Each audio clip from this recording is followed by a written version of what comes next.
Hi all, welcome back to my channel Sirisha's world. ఈరోజు recipe ఏంటి, stuffed gulab jam. దీనికోసం నేను instant mix MTR gulab jam packet అయితే తీసుకుంటున్నానండి.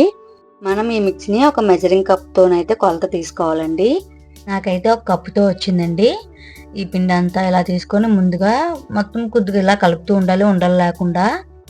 ఇలా కలుపుతూ ఉన్న దాంట్లో మనం కాచి చల్లార్చిన పాలు అయితే వేసుకోవాలండి. కొద్దిగా వేసుకొని చపాతీ పిండిలో అయితే కలుపుకోవాలి. నార్మల్ వాటర్తో కూడా చేసుకోవచ్చు, మీరు వాటర్ వేసుకొని కూడా కలుపుకోవచ్చు. కానీ పాలు వేయడం వల్ల కొద్దిగా స్మూత్నెస్ అనేది వస్తుందండి గులాబ్ జామున్ అనేవి. ఇలా వేసుకొని చపాతీ పిండిలాగా అయితే ఇలా కలుపుకొని ఒక 10 నిమిషాలు అయితే పక్కన పెట్టేయాలండి. ఇలా 10 మినిట్స్ తర్వాత అండి చపాతీ పిండిని ఎక్కువ ప్రెషర్ లేకుండా స్మూత్గా అయితే బాగా మిక్స్ చేసుకోవాలి. ఇలా కలుపుకోవాలండి. కలుపుకోవడం వల్ల ఏంటంటే క్రాక్స్ లేకుండా స్మూత్గా వస్తాయి గులాబ్ జామున్ అనేవి. ఇలా ఇందులో నుంచి కొద్దిగా పిండిని అయితే పక్కన పెట్టాలండి మధ్యలో స్టఫింగ్ కోసం. ఇలా ఈ పిండిని ఒక బౌల్లో తీసుకొని మనం కట్ చేసి పెట్టుకున్న డ్రై ఫ్రూట్స్ అయితే వేసుకోవాలండి. ఇందులో వేసుకొని కొద్దిగా మీకు నచ్చినట్టయితే ఫుడ్ కలర్ కూడా వేసుకోండి, ఇది ఆప్షనల్. వేసుకొని బాగా మిక్స్ చేయండి, మొత్తం మిక్స్ అయ్యేలాగా. చూడండి ఇలా మిక్స్ అయింది కదా. ఈ స్టఫింగ్ దాన్ని చిన్న చిన్న బాల్స్ లాగా మన మధ్యలో పెట్టుకోవాలి కాబట్టి చిన్న చిన్న బాల్స్ లాగా చేసుకోవాలండి.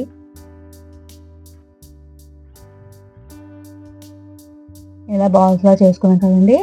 ఇప్పుడు ఈ మిక్స్ని కూడా మనం కొద్దిగా బాల్స్ సరిపడా మీడియంలోకి అయితే చిన్న చిన్న బాల్స్ లాగా తీసుకోవాలి. ఇలా మొత్తం పిండి అంతా చేసుకున్నాక మనం ఇలా మధ్యకి ఇలా ఒత్తుకొని సెంటర్లో అయితే ఈ స్టఫింగ్ పెట్టుకొని బయటికి రాకుండా మనమైతే మొత్తం కవర్ చేయాలండి. కవర్ చేసి బాగా ఎక్కువ ప్రెజర్ ఇస్తూ రౌండ్గా చేయాలి, క్రాక్స్ లేకుండా. ఇలా మిగతావన్నీ కూడా చేసుకోవాలండి, చేసుకొని పక్కన పెట్టుకోవాలి. ఇప్పుడు డీప్ ఫ్రై కోసం ఆయిల్ వేసుకుంటున్నానండి. ఆయిల్ మీడియంగా హీట్ అయితే సరిపోతుందండి. ఎందుకంటే మనం మళ్ళీ గులాబ్ జామున్ వేసిన తర్వాత పైన అంతా మాడిపోతుంది కానీ లోపల ఉడకదు. సో ఇలా చేసుకుని పెట్టుకున్నాను పక్కన. ఇప్పుడు నేను షుగర్ సిరప్ కోసం 1 కప్పు షుగర్ తీసుకున్నాను. 1 కప్పు షుగర్కి 2 కప్స్ వాటర్ అయితే వేసుకోవాలండి. ఎక్కువ అయితే మరగక్కర్లేదండి, లైట్గా మనకు పాకంలా వచ్చిందంటే సరిపోతుంది. కొద్దిగా దగ్గరికి పడ్డాక కొద్దిగా పాకంలా వచ్చాక మనం ఇలాచీ పొడి వేసుకొని షుగర్ సిరప్ అయితే పక్కన పెట్టేసుకోవాలి. ఇప్పుడు చూడండి ఆయిల్ అయితే హీట్ అయింది కదా. మనం చేసి పెట్టుకున్న గులాబ్ జామున్ అయితే ఇందులో వేసుకోవాలండి. వేసుకొని వెంటనే కదపకుండా ఒక 5 మినిట్స్ అయ్యాక కదపాలి. ఇలా గోల్డెన్ బ్రౌన్ కలర్ వచ్చే వరకు మధ్యలో అంతా ఉడికే వరకు సిమ్లో పెట్టి అయితే ఫ్రై చేసుకోవాలండి.